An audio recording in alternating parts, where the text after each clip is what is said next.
네, 안녕하세요. 지난 시간에 5장의 첫 번째 그 주제인 if문 컨디셔널 스테이트먼트를 살펴봤는데요.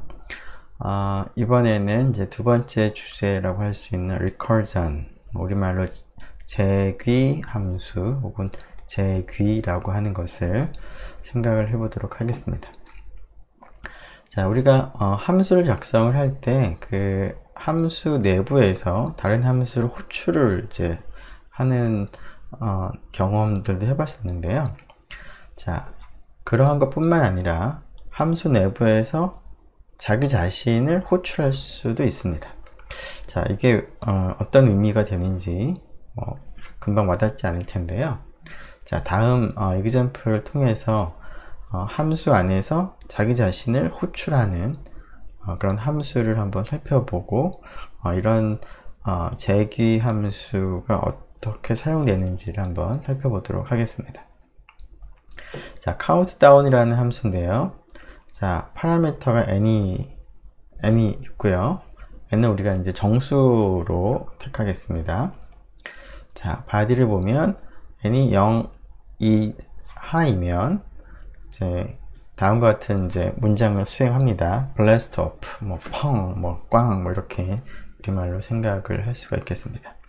자, n이 0보다 큰 정수면 자, else에 해당하는 것이죠. 자, n을 출력을 하고 프린트로 그 다음에 다시 countdown이라는 함수를 호출합니다.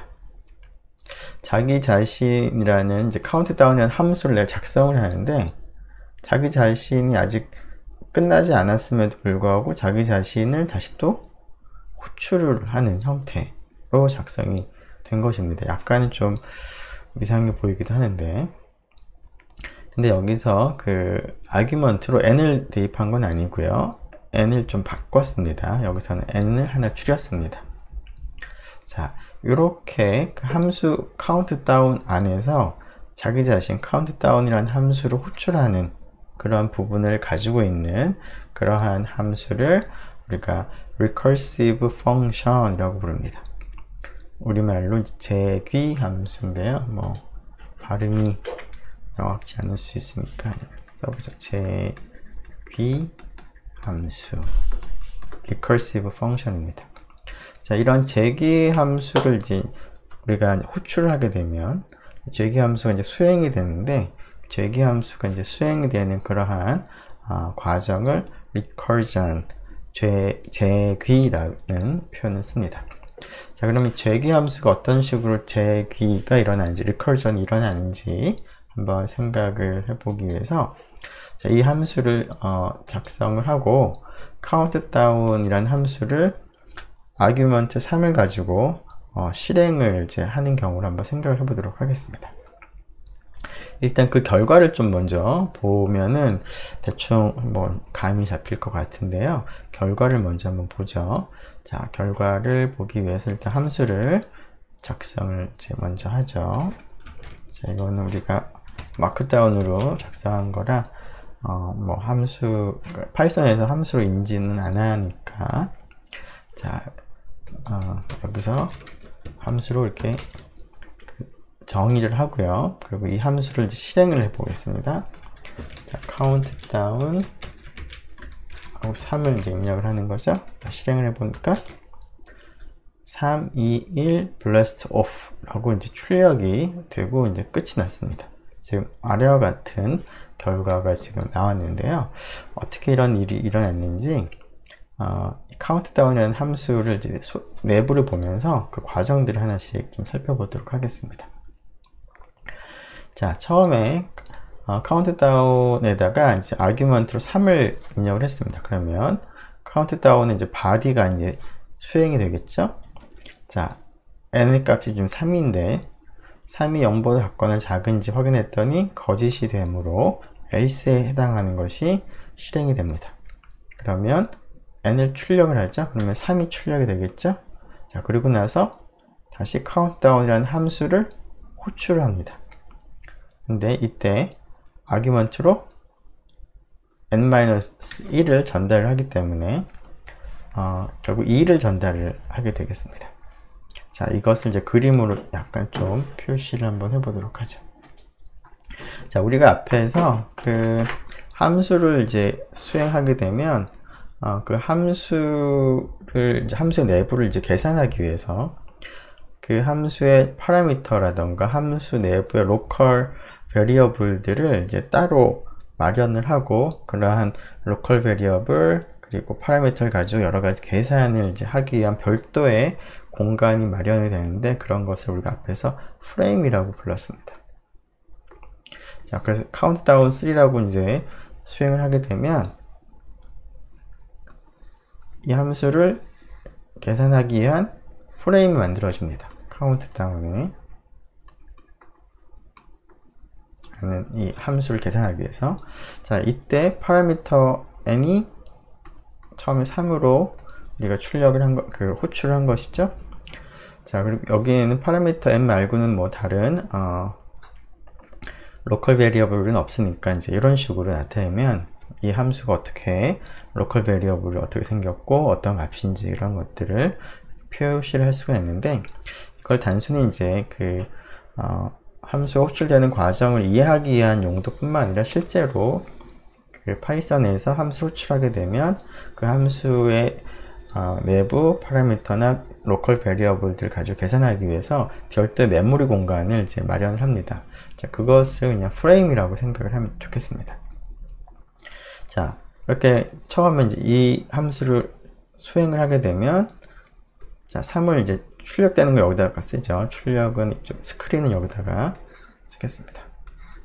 스크린은 3이 이제 출력되겠죠. 그리고 카운트다운이라는 함수가 하나 더 호출됩니다. 자, 이 함수가 끝나기 전에, 아직 끝나지 않았는데 이 함수가 호출되기 때문에 이 함수 내부에서 카운트다운이라는 함수를 한 번 더 호출을 하면, 호출된 카운트다운이라는 함수를 계산하기 위한 또 별도의 메모리 공간이 마련이 됩니다. 별도의 프레임이 만들어집니다.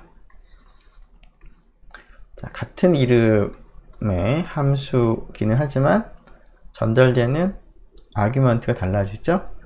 얼마가 전달되냐면 여기에 2가 전달이 됩니다. 따라서 이 카운트다운 2를 이제 수행을 할 때는 파라미터 값이 2가 전달이 됩니다. 자, 그래서 카운트다운 3를 이제 실행하게 되면은 이 녀석이 이제 생기는데, 이 프레임이 생기고 이 프레임이 끝나기 전에, 이 함수가 끝나기 전에 또 새로운 프레임 하나 더 생기는 거죠. 그래서 이 프레임과 이 프레임이 동시에 이제 두 개가 지금 살아남아 있는 상태가 됩니다. 자, 그러고 나면 이 카운트다운을 이제 수행하기 위해서 아래에 있는 이 카운트다운을 수행을 끝나야 되는데요. 아직은 이제 시작을 하는 단계입니다. 자, 그러면 n이 2일 때 다시 이 함수가 수행이 되는 거니까 이 내부에서 n이 0보다 작거나 작은지를 확인합니다. 2가 0보다 작거나 작은지 확인하니까 거짓이 되고, 따라서 print n, 즉 2를 출력합니다. 여기 2가 출력되죠. 그리고 이 함수 내부에서 countdown n-1, 즉 countdown 1이 다시 호출이 됩니다. 그럼 이 함수를 이제 수행하기 위해서 또 새로운 함수가 한 번 더 수행이 되는 겁니다. 같은 이름의 함수이긴 하지만 파라미터가 달라집니다. 여기서 n-1을 전달하는 거니까 결국 파라미터엔 1이 전달될 텐데요. 즉 카운트다운이라는 함수에 1이 전달되는 이 새로운 프레임이 생성이 됩니다. 그러면 이 시점에는 3개의 프레임이 생성이 되는 거죠. 그리고 이 프레임이, 맨 마지막에 생긴 프레임이 그 계산이 다 끝나고 없어져야지만 그 다음에 다시 카운트다운 그 두 번째 프레임으로 플로우가 넘어가서 거기서 이제 그 다음에 있는 일을 이제 수행을 할 수가 있는 것이죠. 그래서 이 녀석 같은 수행을 하는 도중에 얘로 이제 넘어온 겁니다.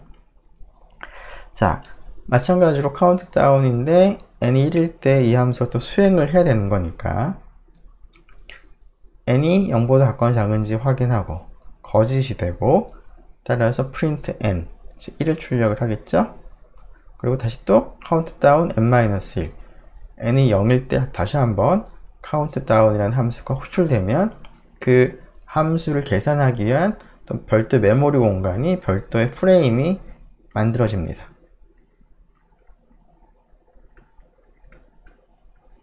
자, 이때는 파라미터에 0이 전달이 되겠죠. 자, 그런데 이 경우에는 n이 0보다 작거나 작다라는 조건이 참여되고, 그래서 이 경우에는 blast off라고 출력이 됩니다. 그리고 이제 맨 그 아래쪽에 있는 이 함수를 계산을 할 때 if문을 이제 컨디션이 참여되었으니까 이 문장을 수행하고 나면 그 다음에 뭘 수행할까요? 자, if는 참여되면 얘를 수행하고 거짓이 되면 얘를 수행을 하는 건데, 자, 얘를 수행하고 나면 그 다음에 어디로 가죠? 이 if 문장 다음으로 갑니다. 근데 다음에는 아무것도 없죠? 즉 함수가 종료가 됩니다. 자, 그러면 blast off를 출력을 하고 나서 이 함수가 종료가 되면 이 프레임이 사라집니다. 사라지면 이 함수를 호출했던 그 이전 함수로 되돌아갑니다. 자, 그 이전은 여기였습니다. 즉 카운트다운인데 n이 1일 때 함수 쭉 수행이 되다가 카운트다운 0을 호출을 했는데, 그것이 이제 종료가 됐으니까 카운트다운 n이 1인 경우에도 여기까지가 수행이 끝난 겁니다. 그러면 이 부분이 끝났으니까 앞에서 얘기한 것과 비슷하게 이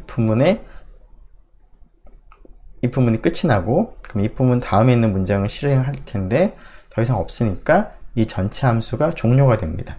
즉 카운트다운 n이 1일 때의 함수 호출이 종료가 되니까 이게 이제 없어집니다.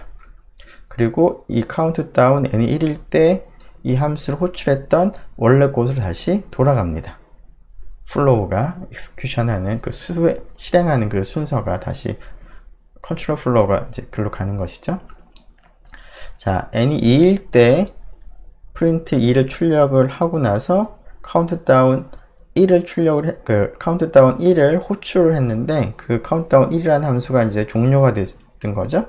그러면은 이 카운트다운 n이 2인 경우에 이 함수 호출에서 여기가 이제 종료가 된 겁니다. 이 문장이 종료가 되면 다시 if문이 끝난 거고, if문 다음에 있는 게 실행을 해야 될 텐데, 카운트다운 이 함수에서는 더 이상 없으니까 이 함수가 다시 또 종료가 됩니다. 즉 얘가 또 종료가 되는 거죠. 그럼 다시 또 이 함수를 호출했던 원래 곳으로 올라가는데, 원래 곳이라고 하는 것은 처음에 우리가 호출한 카운트다운 이 함수에서 파라미터를 3으로 넘겼을 때 그 함수를 쭉 수행하다가 카운트다운 2라고 호출하는 그것이 종료가 되고, 물론 이제 2를 이제 앞에서 했었겠죠. 종료가 되고, 그러고 나서 이제 if문이 끝났으니까 또 함수가 끝이 납니다. 그러면 이 함수 호출한 것이 종료가 됐으니까 이제 드디어 이제 모든 것이 정리가 된 것이죠. 자, 어떤가요? 네. 지금 보니까 이 countdown이라는 함수는 n을 대입하면 그 값을 하나씩 감소하면서 맨 마지막에 이라고 이렇게 출력을 하고 이제 종료가 되는 그런 일을 하는데, 그때 countdown이라는 함수 자체만을 보면 얘는 이 조건을 확인해서 만족하면 그 blast off라고 출력을 하는 것이고, 그렇지 않으면 n을 그냥 n만 출력합니다. 3, 2, 1 다 출력하는 것이 아니라 그때 n만 출력합니다. 그리고 나머지는 countdown n-1에서 처리하도록 다시 자기 자신을 호출하는 것이죠. 자기 자신을 호출하긴 하지만 이렇게 별도의 프레임이 계속 만들어집니다. 그래서 여기 있는 n과 여기 있는 n과 여기 있는 n이 똑같이 n이긴 하지만 다른 메모리 공간, 다른 프레임에 있기 때문에 별도의 서로 구분이 되는, 서로 다른 그런 변수가 되는 것입니다. 그래서 이러한 리커시브라는 게 의미가 있게 되겠습니다. 자, 이러한 과정이 지금 아래에 좀 설명이 되어 있는데요. 자, 거기 있는 내용을 이제 읽어보면 조금 전에 말로 설명한 그러한 내용과 일치하는 것을 볼 수가 있습니다. 자, 이러한 방법으로 이제 작동하는 것이 리커시브 콜인데, 리커시브 함수인데, 그런 리커시브 함수의 또 다른 이그젬플을 보면서 어떤 식으로 우리가 작성할 수 있는지 하는 그런 공통점, 그런 그 형태를 우리가 한번 좀 익힐 수 있으면 좋을 것 같은데요. 다음 함수를 한번 생각을 해보죠. 자, print underscore n이라는 이름의 함수인데 s와 n을 파라미터로 하는데요. s는 우리가 문자열을 전달을 우리가 한다라고 생각을 하면 좋겠고, n은 정수를 보통 이제 0 이상의 정수를 전달을 한다라고 생각을 하면 좋겠습니다. 자, 보니까 앞에서 비슷하게 n이 0보다 작거나 작으면 return을 합니다. 자, return이라고 하는 것이 처음 나왔는데, return이라고 하는 이 문장은 함수가 됐건 무엇이 됐건 거기서 더 이상 진행하지 않고 종료하는 것을 뜻합니다. 즉, 함수가 끝이 난다 라는 것을 의미합니다. 우리가 함수를 호출을 하면 그 경우에 따라서는 함수가 값을 갖는 경우가 있었죠. 그때 그 값을 반환 값이라고 하고 영어로 return value라고 불렀는데, 여기서는 뭐 특별한 값이 전달되는 건 아니지만 return, 반환이 됩니다. 그러니까 종료가 된다 라고 생각을 하면 되겠습니다. 즉, n이 0보다 같거나 같은 값이 같거나 작은 값이 오면 아래에 있는 것은 이제 더 이상 수행 안 하고 거기서 이제 함수가 종료가 되는 그런 역할을 합니다.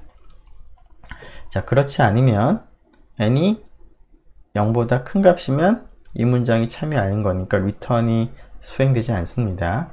그래서 n이 0보다 크면 결국은 아래에 있는 게 수행되는 것이죠. 그래서 일종의 if else의 형태라고 볼 수도 있겠습니다.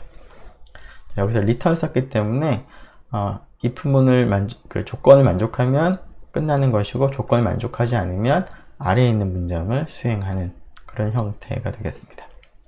자, s 문자열을 출력을 하고요. 다시 print n이라는 함수 호출을 하죠. 자, s하고 n-1을 전달을 했습니다. 자, n-1, 즉 앞에서 그 카운트다운과 마찬가지로 n을 하나 줄인 거죠. 네. 자, 이러한 형태로 작성이 돼서 우리가 한번 출력을 이 함수를 실행을 한다면 어떤 일이 벌어질까요? 네. 이 함수의 이름이 의미하는 바처럼 내가 전달한 이 문자열을 내가 전달한 이 n 정수 번만큼 출력을 하는 일을 할 것 같습니다. 한번 테스트 해보죠. 자, 파이썬 함수를 일단 정의를 먼저 하도록 하고요. 자, 함수 정의만 했고 함수 호출은 이제 아직 안 했죠? 여기서 해보죠. 자, 문자열 뭐 hello라고 할까요? 자, hello라는 문자열을 6이라고 전달한다면 hello 6번을 쭉 반복해서 재기적으로 계산을 해서 결국은 6번 출력을 하는 그런 일을 하게 된 것을 볼 수가 있습니다. 두 가지 형태를 보니까 리커시브 콜을 어떤 식으로 작성하는지 대충 그런 어떤 형태들이 좀 보일 것 같습니다. 네, 그 형태를 뭐 좀 정리를 하자면 내가 언제 n이 딱 들어왔을 때 그 함수가 이제 수행을 하고자 하는 일 중에서 딱 한 번만 딱 합니다. 즉 이거 같은 경우 출력을 딱 한 번만 하는 거죠.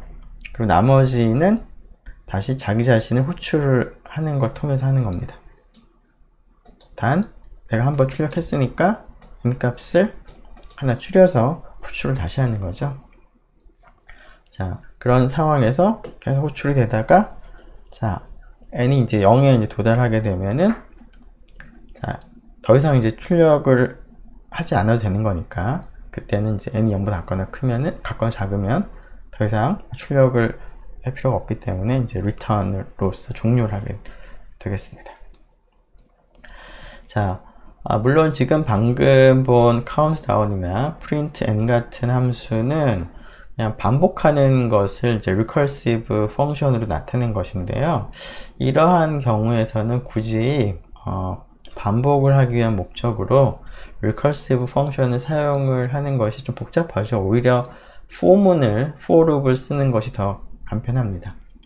하지만 어떤 경우에는 recursion을 쓰는 것이 훨씬 더 간단한 경우들이 있는데요. 자, 그런 경우들을 이제 추후에 만나보게 될 텐데, recursion에 대해서 이해를 하기 위해서 일단은 간단한 경우만 먼저 살펴본 것이라고 생각을 하면 될 것 같습니다. 자, 조금 전에 얘기한 그 recursive 펑션이 작동하는 방식을 이해하기 위해서 앞에서 그림을 그렸었는데, 함수를 호출할 때 그 함수 내부에 argument, parameter나 local variable들이 어떻게 됐는지, 그리고 그러한 것들을 가지고 이제 계산을 하는 것을 조금 잘 표현하기 위해서 우리가 frame이라고 하는 것을 이제 그림을 그렸는데요. 그 프레임이 그림일 뿐만 아니라 실제 파이썬 내부에서도 어떤 함수를 계산을 할 때 그 함수와 관련된 파라미터 로컬 베리어블들을 이제 관리를 하기 위해서 별도의 메모리 공간을 할당을 하는데, 그런 메모리 공간 할당하는 것을 우리가 프레임이라고 부릅니다. 자, 그래서 조금 전에 그림으로 본 것처럼 recursive 펑션을 이제 호출할 때는 지금까지는 함수를 호출하게 되면 그 함수가 내부에서 다른 함수를 이제 호출하지 않으면 그 프레임 자체 하나만 생기는데, 지금 recursive 콜에서는 같은 이름의 프레임이 여러 개가 지금 생기는 것입니다.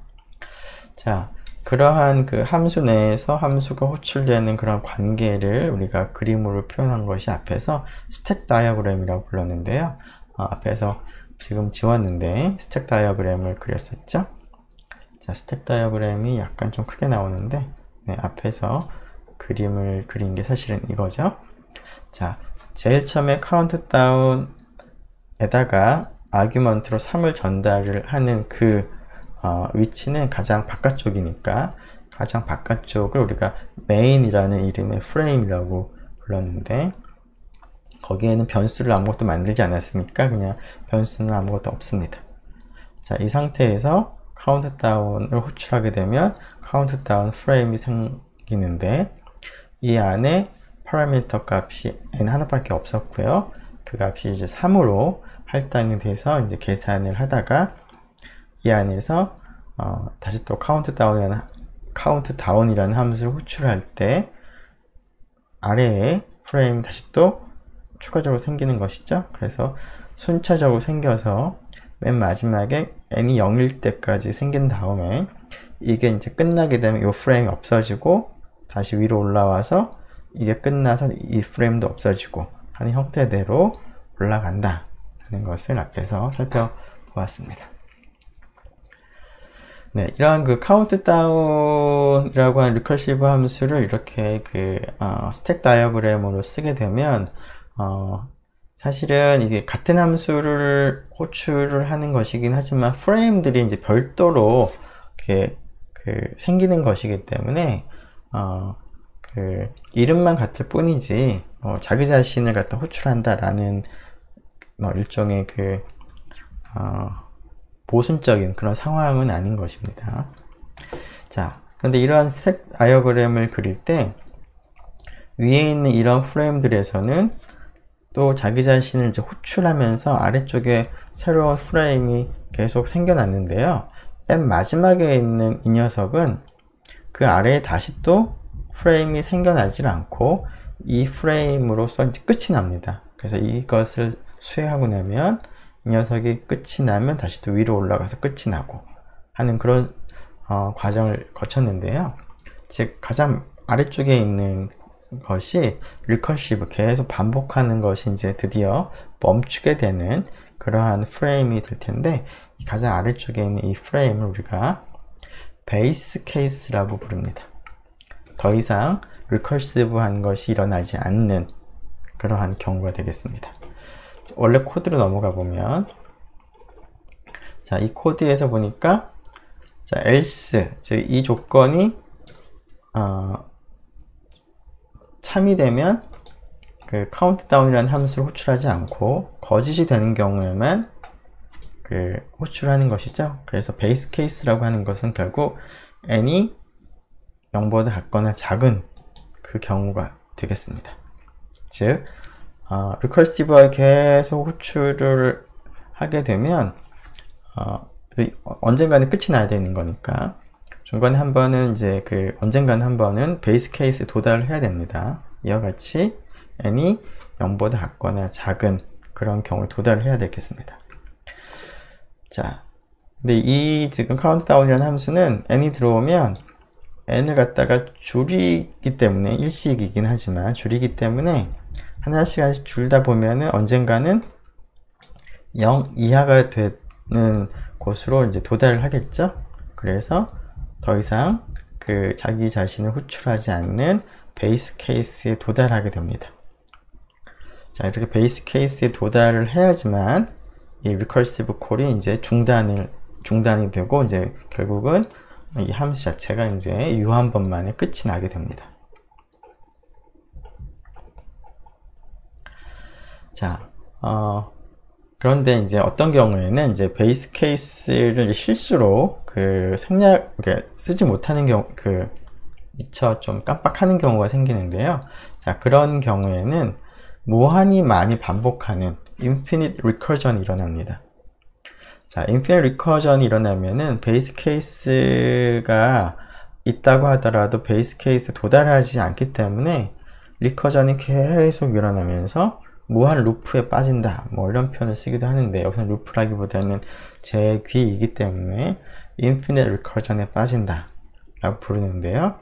문제점은 뭐냐면 무한히 계속 리커전만 일어나는 거니까 종료가 안 되는 것이죠. 즉 유 한 번만에 끝이 나야지 함수가 이제 딱 종료를 할 텐데 함수 종료를 하지 않는 그런 문제가 있다는 겁니다. 자, 이 infinite recursion이 일어나지 않게 하려면 당연히 infinite recursion이 일어나면 이제 일종의 에러가 되는 거죠.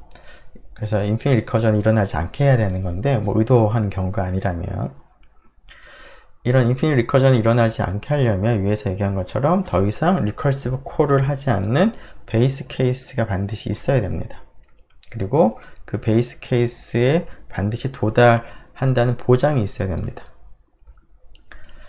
자, infinite recursion이 일어나는 한 가지 경우를 보면은 다음과 같이 쓰면은 infinite recursion이 일어납니다. 자, infinite recursion이 일어나게 되면 어떻게 되는지 한번 보죠. 이거는 이제 infinite recursion이 일어날 때 문제점을 이제 살펴보기 위해서 그냥 자기 자신이 그냥 계속 아무 생각 없이 호출을 계속 하는 것이죠. 자, 이 함수를 정의하고 함수를 호출하게 되면 무한히 많이 자기 자신을 계속 호출하면서 프레임이 계속 밑으로 쌓이겠죠. 자, 그러면 절대 끝나지 않은 무한 리커전에 빠질 것 같은데 그렇게 되면 어떤 문제가 발생하는지 한번 우리가 살펴보도록 하죠. 자, 이걸 실행하면 한참 걸리죠? 네, 계속 이제 하다가 에러가 생기는데, 즉 앞에서는 infinite recursion에 빠지게 되면은 종료를 하지 않고 계속 그냥 이 상태로 계속 가는 반복하는 그런 형태가 될 걸로 우리가 기대를 했는데 파이썬에서 그렇게 되지는 않고요. 자, 파이썬에서는 이 에러 메시지에서 보는 것처럼 maximum recursion depth라는 게 정해져 있습니다. 즉 리커전이 무한히 많이 일어나면 그 문제가 되는 거니까 리커전이 어느 이상 계속 일어나면은 좀 이상하다 라고 생각을 하고 스스로 이제 스탑을 하는 겁니다. 그래서 여기서 보면 maximum recursion depth가 초과됐다 라고 되어 있는데 파이썬에서 보통 한 1000번 정도로 되어 있습니다. 그래서 1000번 정도 반복하다가 그 리커전이 끝나지 않으면 뭔가 이상이 있다라고 생각하고 이제 메시지를 보내주고 종료가 됩니다. 네.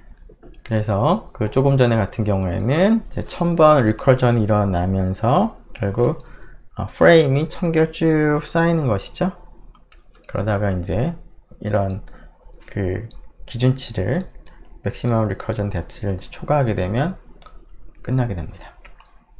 자, 당연히 이제 이거는 일부러 그 인필 리커전이 일어나면 어떤 일이 일어나는지 이런 것이 문제다라는 것을 얘기하기 위해서 일부러 만든 것이고요. 실제에서는 뭐 인필 리커전이 일어나면 에러가 되는 것이죠. 그래서 이런 일이 일어나지 않게 하려면 반드시 더 이상 리커전 일어나지 않는, 즉 자기 자신을 호출하지 않는 베이스 케이스가 반드시 포함이 되어 있어야 됩니다. 그리고 아규먼트 파라미터를 어떻게 넘겼을 때 그 파라미터로부터 몇 번 반복하다가 최종적으로는 이 베이스 케이스에 도달한다라는 것을 이제 보장할 수 있어야 됩니다.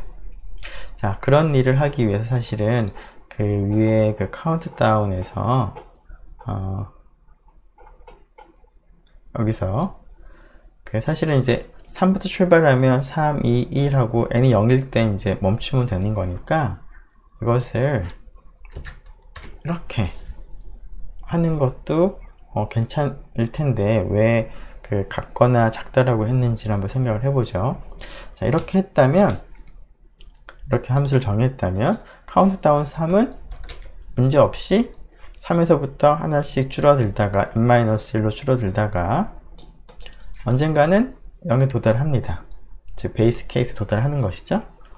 자, 그런데 문제는 3이 아니라 뭐 예를 들어서 마이너스 2를 넣었다. 그러면 어떨까요? 마이너스 2에서 감소하긴 하지만 마이너스 2는 처음부터 0보다 작은 값이기 때문에 0에 도달할 수가 없습니다. 감소하는 방법으로만 가지고는. 그러면은 얘도 무한 루프에 빠지겠죠? 네. 그래서 마이너스 2부터 쭉 이렇게 출력을 계속 합니다. 하나씩. 근데 인필 리커전에 빠져서 결국은 이제 멈추게 되는 것을 볼 수가 있겠습니다. 자, 지금은 뭐 한 2, 3천 번 정도 반복한 것 같기는 한데, 네. 보통은 이제 맥시멈 리커전 뎁스가 한 1000번 정도인데, 뭐 상황에 따라 조금씩 다르기도 합니다. 자, 그래서, 마이너스 2 같은 음수를 대입을 할 때도 베이스 케이스에 도달하는 것을 보장하기 위해서는 여기가 0이 아니라 0보다 같거나 작다라는 것을 우리가 해야 되겠습니다. 그러면은 뭐 이 경우에도 문제 없겠죠? 뿐만 아니라 여기를 조금 전에 0과 같은 경우로만 하게 되는 경우에 만일에 여기다 2.1을 넣었다. 그러면 어떨까요? 예, 그 경우에도 무한 반복에 빠집니다. 자, 조금 전에 이렇게 하고 이렇게 2.1을 넣으면 인필 리커전에 빠지죠.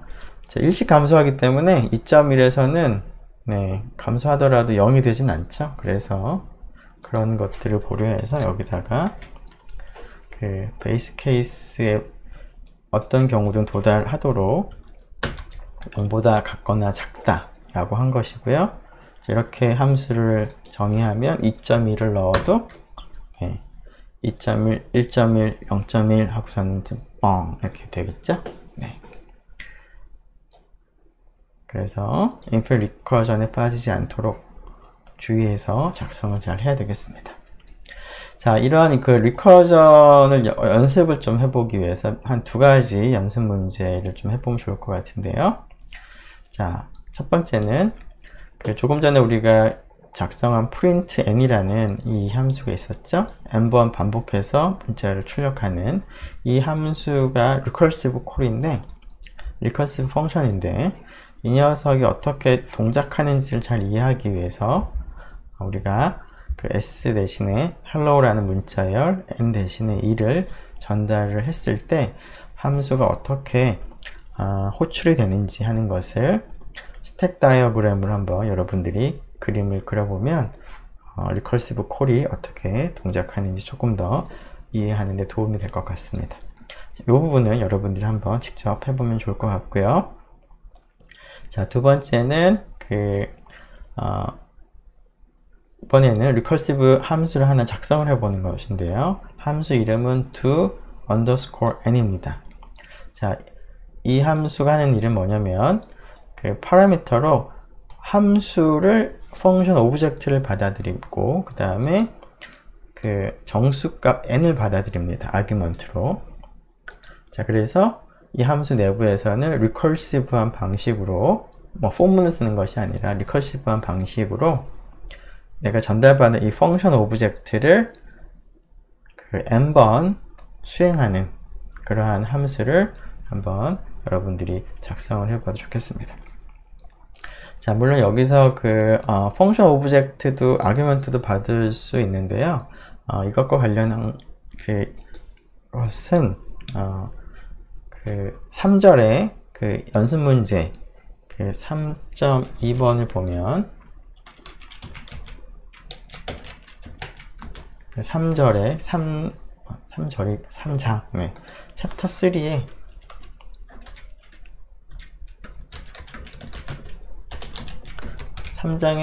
연습 문제 3.2를 여러분들이 본 적이 있을 텐데요. 거기에서 우리가 함수에 전달하는 그런 연습 문제를 봤었는데요. 예, 그러한 방식으로 펑션 오브젝트를 전달을 하는 것을 통해서 리커시브 콜로 그 함수를 n번 호출하는 그런 함수를 한번 작성해 보면 좋겠습니다. 방법은 지금 방금 봤던 print n 이나 아니면 count down이나 그런 것과 거의 유사하게 여러분들이 약간만 생각을 하면 되겠습니다. 네, 인피니트 리커전은 우리가 봤고요. 자, 그리고 키보드 인풋에 대해서 살펴볼 텐데, 키보드 인풋도 우리가 앞에서 다뤄본 적이 있었죠. 자, 키보드 인풋에 대해서는 간단하게만 하고 지나가도록 하겠습니다. 자, 인풋이라고 하는 빌트인 함수가 있는데, 이 인풋을 통해서 사용자로부터 어떤 값을 입력받을 수 있는 그런 기능을 제공을 하는 것이죠. 그래서 input이라고 하는 함수를 호출하게 되면 프로그램이 쭉 진행되다가 잠깐 멈추고 사용자로부터 키보드로부터 입력을 하는 것을 기다리는 프롬프트가 뜨는 것이죠. 자, 그래서 예를 들어서 지금 여기 있는 코드처럼 이렇게 하면 이렇게 이 함수가 아직 안 끝났습니다. 일단 멈춘 거죠.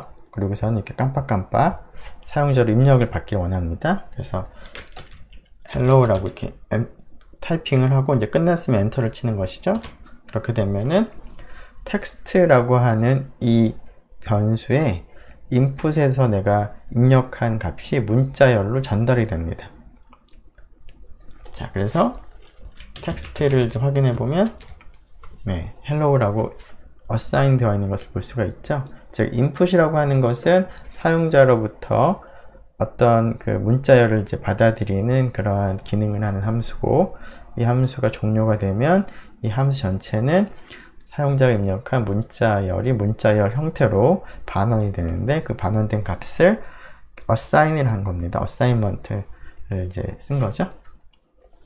자, 그런데 이런 일을 할 때 이렇게 인풋을 아무것도 안 쓰고 하게 되면은 도대체 뭘 입력을 해야 되는지 잘 구분이 안 되니까 앞에다가 인풋 하기 전에 뭐라고 이렇게 프롬프트 형태로 글자를 쓸 수가 있었습니다.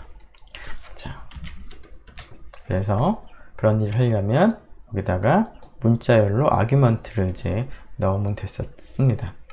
자, 이때 맨 마지막에 \n이라고 쓰는 건데요. 자, 여기서 지금 요 기호가 \n에 해당하는 기호인데, 요거 자체가 백슬래시인데요. 여러분들 언어 세팅에 따라서 이 백슬래시가 백슬래시로 보이지 않고 이렇게 우리가 달러화, 원화 등으로 화폐를 표시할 수가 있는데, 원화 표시하는 기호로 나오기도 합니다. 하지만 이렇게 나오더라도 같은 백슬래시 역할을 하는 것이고요.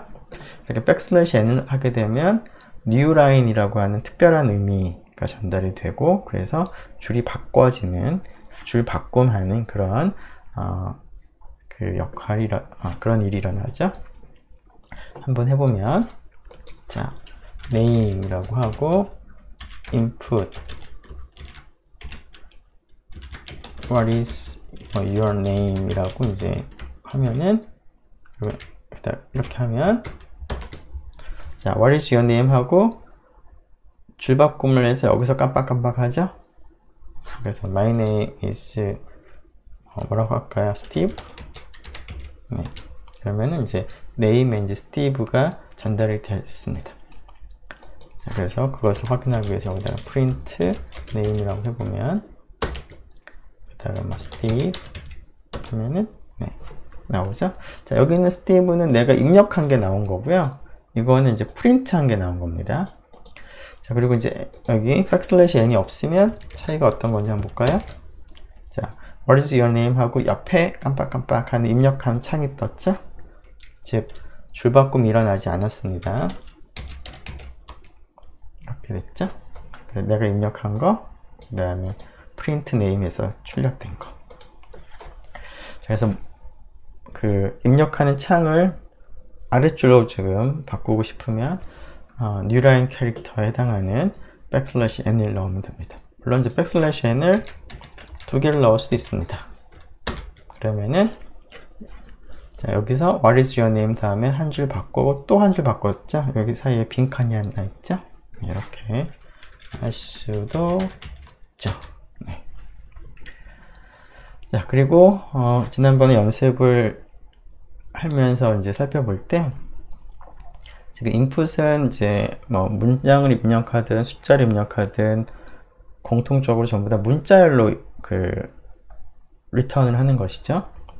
자, 그래서 우리가 그 입력된 값을 숫자로 내가 이제 덧셈뺄셈 같은 걸 하고 싶다면, 그런 연산하기 전에 숫자로 변환부터 먼저 해야 됩니다. 자, 그래서 예를 들어서 그 speed라고 위에 한 것처럼 speed는 input, 자, prompt는 뭐 how many 뭐처럼 쓸까요? 네, 이렇게 간단하게 하죠. 그리고 나서 speed에다가 뭐 speed 곱하기 10을 지금 하고 싶다 라고 한다면 무슨 일이 일어나는지 보죠. 자, how much, 그래서 내가 56을 넣습니다. 그래서 56 곱하기 10, 560을 출력해 주길 바라는데, 실행하면 뭐가 출력이 됐죠? 56이라는 문자열이 반복해서 10번 출력이 됐습니다. 왜 그렇죠?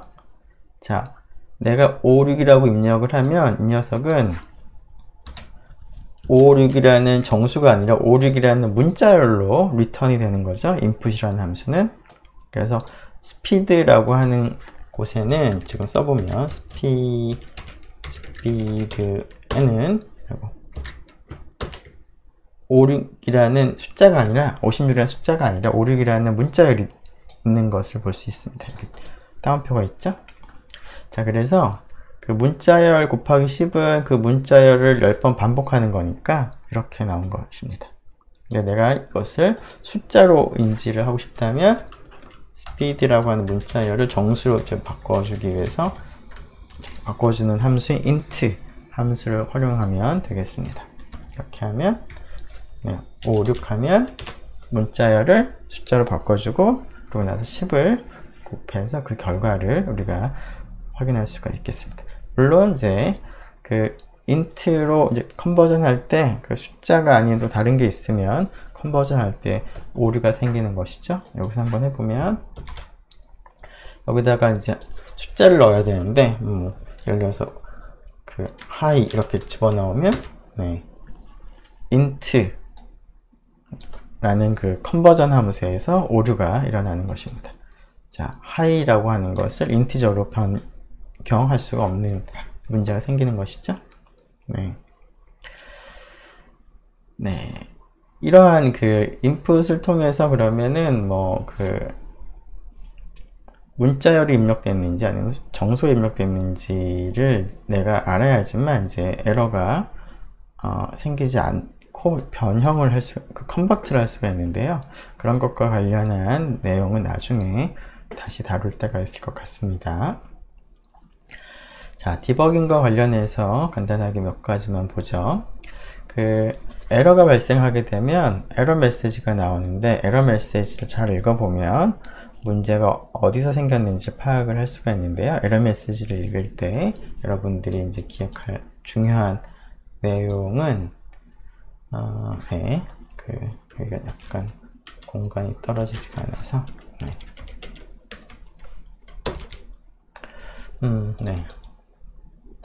이렇게 해야 되겠네요.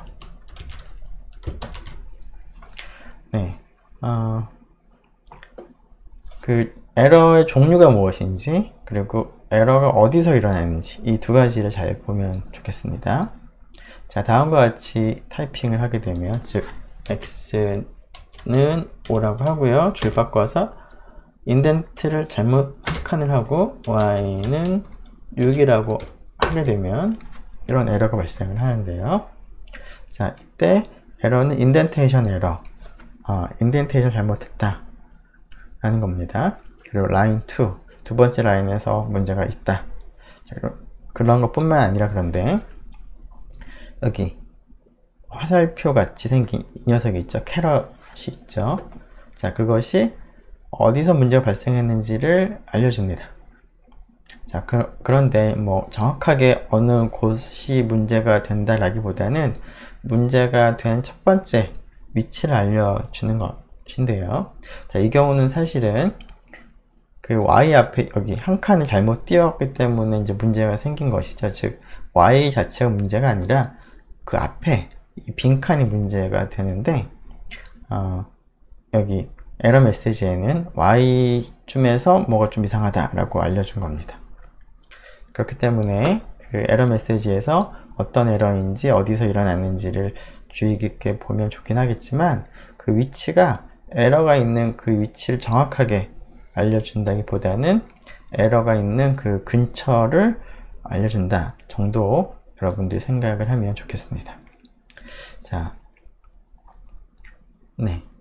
자, 그러한 그 상황이 조금 전에는 이제 뭐 인덴테이션에 관련된 에러니까 일종의 신텍스, 문법과 관련된 에러이죠. 이런 형태의 에러를 와이트스페이스 에러, 공백 에러라고 부를 수 있을 것 같은데요.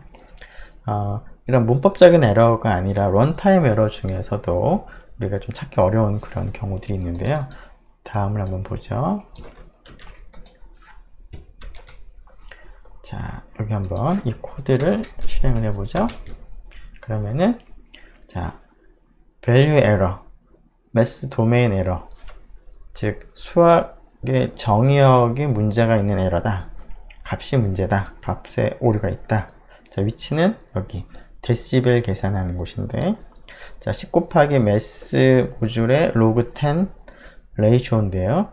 자, log10이라는 함수를 지금 사용을 하고 있는데, value error, mass domain error, 정의역 에러라고 하는 걸 보니까 아마도 ratio 값이 문제인 것 같습니다. 자, 이때 ratio가 어떻게 문제가 되는지를 알기 위해서는 그 값을 한번 이 상태에서 출력을 해보면 에러의 원인을 찾을 수가 있는데, 출력을 해보니까 ratio가 0이 되죠. 제가 log10에 0의 값을 넣었습니다. 그러면 당연히 안 되는 거죠. 자, 그런데 이 경우에도 사실은 이 다섯 번째 라인, 데시벨이라고 하는 이 라인 자체는 문제가 없습니다. 그죠? 사실 문제는 어디 있죠? ratio의 값이 0이라는 거에 문제가 있는데, 자, 이 코드를 보면 시그널 파워, 노이즈 파워가 각각 9, 10인데 ratio는 두 개의 비율입니다. 두 개의 비율인데 뭘 썼죠? 플로우 디비전을 썼습니다. 즉 시그널 파워 9를 노이즈 파워 10으로 나눈 몫을 생각을 하는 것이죠. 그러면 지금은 몫이 0이기 때문에 이런 에러가 생겼는데, 아마도 여기서는 의도한 것이 이것이 아니라 플로우 디비전이 아니라 그냥 일반적인 플로팅 포인트 디비전이었을 것 같습니다. 그러면은 이제 아무 문제가 없는 것이죠. 즉 우리가 조금 전에 이렇게 이런 코드에서 에러가 나게 되면 에러의 위치가 여기다 라고 얘기를 해주는데, 사실은 알려준 위치에서 문제가 처음 발견된 것이지 실제 에러가 생기게 된 원인은 여기가 아니라 그 이전에 네 번째 라인에서 여기 플로우 디비전을 잘못 쓴 그 이유 때문에 발생을 한 것이죠. 그래서 이런 에러 메시지를 볼 때 위치를 더군다나 파악을 할 때는 알려준 그 위치에서 문제가 생겼다기보다는 그걸 기준으로 해서 그 근처, 그 위쪽 어딘가에서 에러가 생겼을 수도 있다라는 점에서 여러분들이 에러를 찾으면 좋을 것 같습니다. 네, 이렇게 해서 5장에 있는 내용을 마치도록 하겠습니다. 네, 수고 많았습니다.